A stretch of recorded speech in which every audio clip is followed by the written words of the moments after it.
Bonjour à tous, on se retrouve aujourd'hui pour l'épisode numéro 76 du plan d'analyse sur les terres et on va voir comment du coup maintenir le décompte haussier et baissier à la fois, hein, parce qu'on va voir aussi en fin de vidéo qu'un décompte baissier pour le moment pourrait coller, hein, bien sûr on verrait bien les niveaux à ne pas invalider pour bien sûr que ça reste baissier, mais voilà. Donc déjà par rapport à la dernière fois, hein, donc c'est-à-dire en date du 24 août, hein, on en était ici, donc on était dans une potentielle construction de flat étendue qui pouvait aller jusqu'à sa zone des 161,8% de Fibonacci. Et après, voilà ce qui nous ferait un bas de 2. Puis après, c'est parti, extraction. On part vers la 3. Alors, on va voir quel fibo on est allé chercher. Hein. Donc, je me place comme ceci. Hop là, et je remonte. Hop là, les 161,8 se trouvent à ce niveau-ci. On a fait un léger plus bas avec la mèche ici. Donc voilà, on a une 2 qui dépasse ces 161,8% de Fibonacci, mais ça reste plus ou moins correct par rapport à ce qu'on voyait. Hein. Donc c'est-à-dire que dans ce cas-là, bas de 2 validé. Et maintenant, c'est parti, let's go. On travaille l'extension de la 3. Quelle serait du coup cette potentielle extension de 3 auquel on pourrait s'attendre? Donc c'est-à-dire qu'on se place comme ceci. On va au bas de 2 connu à ce niveau-ci, et on sait que la 3 a pour objectif minimum les 161,8% de Fibonacci. Donc dans ce contexte-là, prochain niveau de prix à attendre pour cette 3 se trouve dans la zone des 3631 $. Donc c'est-à-dire que je vais symboliser ça par un petit rectangle, voilà, un petit rectangle rouge, pour bien montrer que c'est une zone de revente de notre position. Donc hop là, je vais déplacer ceci, voilà. Après, par la suite, comme dit, les 261,8% de Fibonacci se trouvent dans la zone des 3989 $. Et enfin, dernier TP, bon là je vais pas le symboliser, hein, parce que c'est vraiment rare qu'on atteigne ces zones de prix là, hein, mais je le montre quand même comme ça rapidement au cas où. Donc ce serait la zone des 423,6. Nous, pour le travail de notre projection haussière, on va partir du principe que notre 3 va s'arrêter dans la zone des 3631 $. Et après, par la suite, on va faire le travail de calcul de 4, de 5. Et enfin, voir si une extension potentielle du coup de cette 5 corrèle avec l'extension de cette 5 finale en jaune. Donc ça va être le travail qu'on va faire pour ce décompte là. Et on verra aussi, comme on le voyait, excusez-moi, la dernière fois, le cas où notre 4 n'était pas encore fini, on verra où est-ce qu'on en est encore dans ce développement là, mais on verra que ça peut aussi potentiellement jouer, donc c'est pour ça que je préfère montrer les deux, et voilà. Donc dans ce cas là, on devrait s'attendre à un retour de 4 pardon, dans la zone des 23,6% de Fibonacci, hein, parce que étant donné qu'on a une grande 2, alors la 4 sera faible, voilà.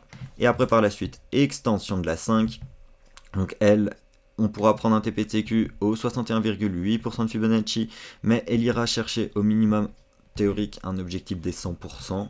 Après, potentiellement un autre TP majeur au 161,8 et 261,8% de Fibonacci. Hein. Donc là, je vais mettre en évidence tous les TP de la 5 et je vais supprimer ceux de la 3, parce qu'on sait très bien que les TP de la 5 actuellement dépendent uniquement du top de 3. Et bien sûr du retracement de 4 qu'on aura, mais vraiment du top de 3 qu'on a. Ça dépendra du coup où il se fait. Mais dans ce cas-là, on pourra s'attendre du coup à un objectif maximum allant jusqu'aux 4417 $. Donc maintenant qu'on a fait ça avec les projections théoriques les plus faibles, on va voir si du coup un de ces TP corrèle avec un TP de 5. Hein. Bien sûr, on affinera du coup cette mise en relation de Fibo quand et si bien sûr on a un développement de 3, de 4 qui se fait, pour essayer du coup de déterminer un TP vraiment majeur. Donc c'est à dire que là je vais repasser en daily, voilà comme ceci. Je vais prendre mon Fibo, alors hop là, prolongation, je me place ainsi, je vais en top, hop là, excusez-moi, hop là comme ça, je redescends en bas de 4, et on sait qu'on peut s'attendre au 100% de Fibonacci pour cette pour cette 5 en jaune, hein, donc on voit que ça pourrait potentiellement corréler avec le TP des 61,8 hein, qu'on voyait tout à l'heure, donc c'est pour ça qu'il faut faire vraiment gaffe. Donc premier TP à prendre à ce niveau-ci, TP majeur, enfin TP-TQ qui aurait dû théoriquement être déjà pris hein, là, à ce niveau-ci. Mais sinon après, prochain TP sont les 161,8% de Fibonacci et enfin les 261,8. Et dans notre cas, nous, qu'est-ce qu'on va du coup plutôt privilégier? On va s'attendre, alors pourquoi pas, à un objectif de 5 qui irait chercher du coup ça donne des 4000 $, hein, parce qu'on voit vraiment que ça corrèle vraiment parfaitement. Donc là c'est vraiment dans le cas où on a encore un développement voilà, de vagues blanches qui devrait se faire sur un cycle haussier. Hein. Donc là vraiment avoir On va voir où est-ce qu'on en est après dans cette 3. Mais bon, donc on va déjà laisser du coup le cours se faire pour vraiment appuyer ce plan. Malgré tout, comme dit, on n'est peut-être pas dans déjà un sous-décompte de vague 5, mais alors je vais même supprimer ceci parce que là on ne va plus en avoir besoin, voilà comme ceci, carrément tout supprimer, voilà, et on serait du coup potentiellement seulement là-dedans. Alors bien sûr tout dépend de où est-ce que vous placez votre top de 3, hein, c'est-à-dire que ça peut coller même si on, même si on le place ici, hein, c'est-à-dire que là on touche le Fibo des 123 avec une construction en ABC à ce niveau-ci, mais moi, bon, comme dit, moi je le laisse ici. Donc pour rappel, la ABC, hein, on l'avait placé du coup potentiellement.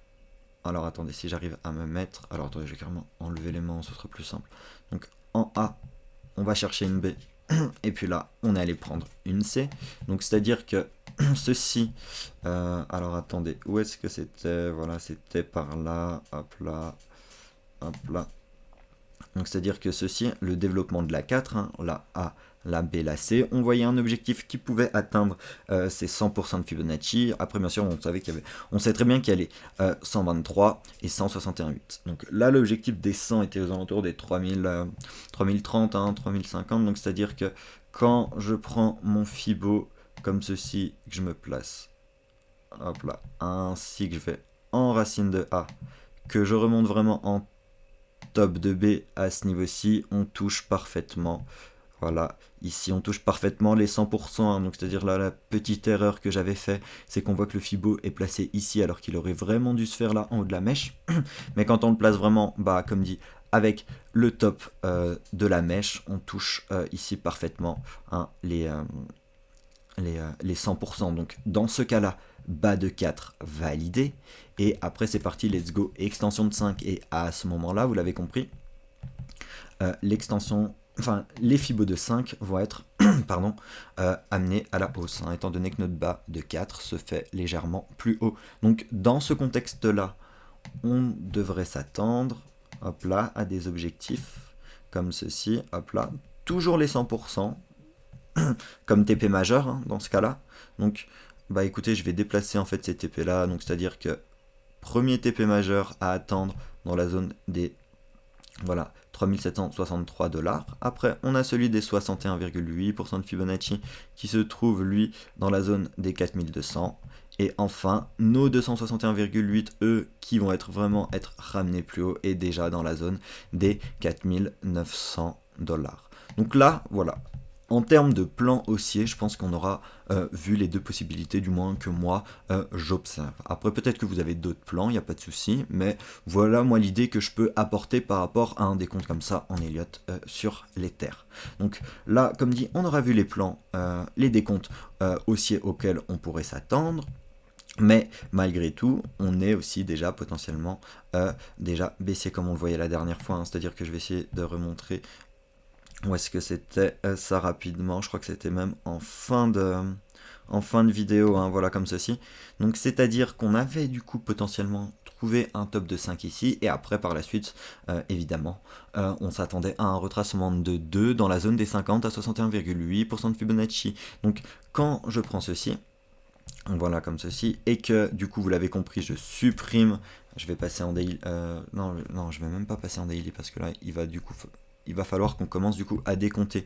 Donc du coup je ramène mes vagues, voilà. Alors attendez, je vais enlever l'aimant, ce sera comme dit plus simple à chaque fois. Donc je me place en bas de 4, et là on a notre 5, alors vraiment une 5, vraiment qui me plaît pas trop, hein, c'est-à-dire qu'on aurait... vraiment, en fait, c'est vraiment ce retracement ici de 4 qui me paraît vraiment super puissant par rapport à ce qu'on devrait avoir théoriquement. Alors bon, après, si on part là-dessus, bah écoutez, il n'y a pas de souci, hein, on acceptera. Mais dans le cas où on aurait notre décompte haussier, et je vais essayer de retrouver, voilà, ma vague 1, hein, donc c'est-à-dire que la vague 1, voilà, se trouve comme ceci. Voilà. Alors, là, on pourrait du coup déjà potentiellement décompter quelque chose, c'est-à-dire que quand on se place en... non, même pas besoin d'aller en quart d'heure, hein, qu'est-ce que je fais? C'est n'importe quoi, voilà comme ceci.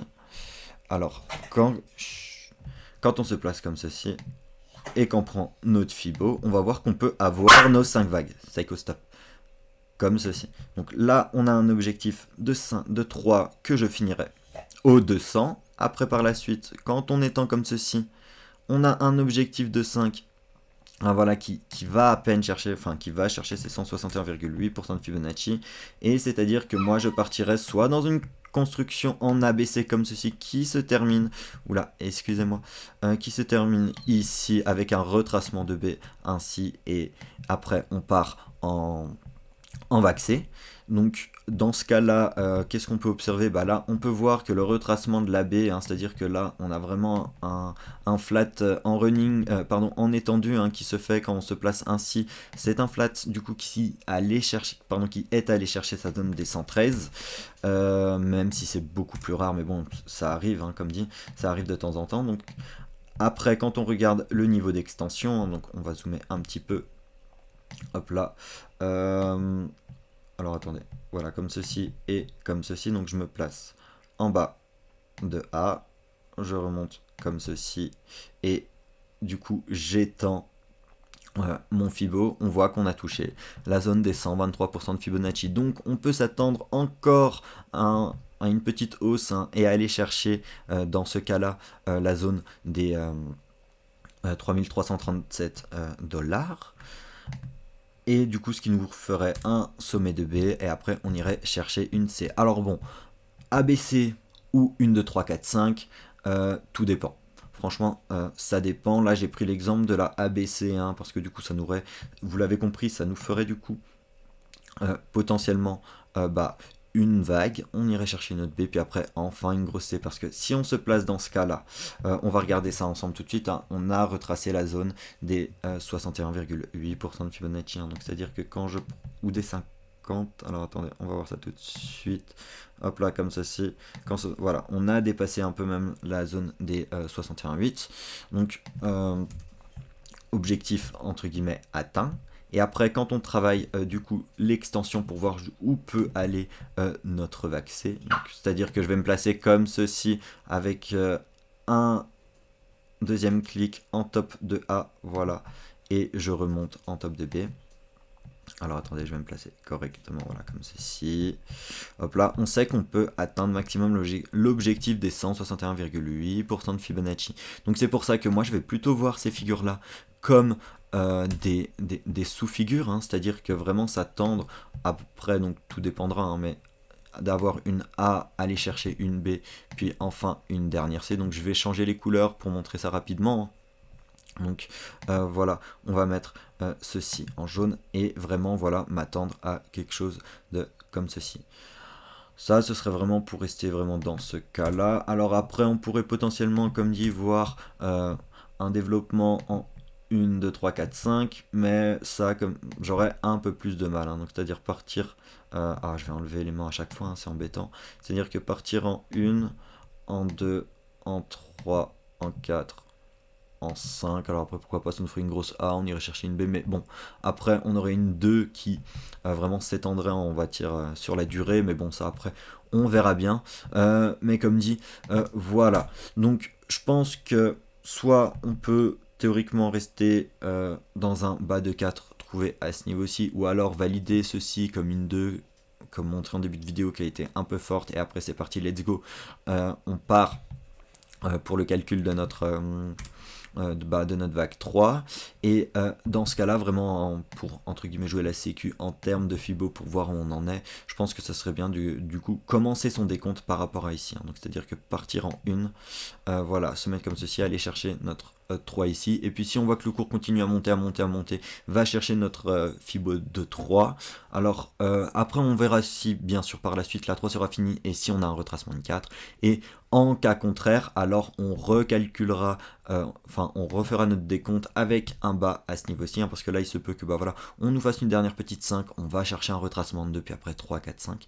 Donc voilà, tout dépendra vraiment de l'évolution du cours là, vraiment dans les prochaines heures, et vraiment j'espère qu'on va enfin casser vraiment un de ces niveaux, hein, soit la zone des 2886 $, ou alors un peu plus haut la zone des 3389. Bon écoutez, j'espère que la vidéo aura été, et on se retrouve rapidement, je l'espère.